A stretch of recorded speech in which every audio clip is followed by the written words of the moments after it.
Welcome to the Slop Farm. Enjoy the video. You begin by validating the essentials. Make sure your cellular plan allows tethering and you have strong signal strength.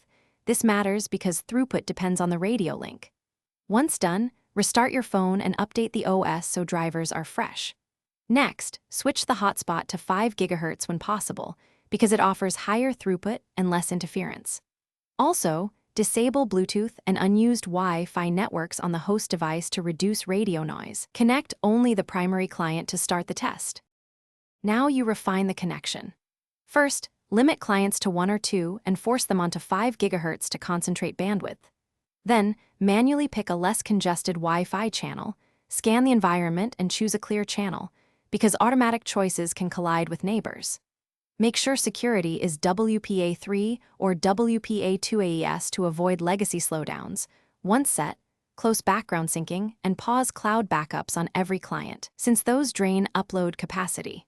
Finally, enable any co-S or low latency modes on the host. Finish by optimizing placement and testing. Move the host phone to a high window-facing spot and avoid metal obstructions. Then rerun a speed test with only one client to measure change.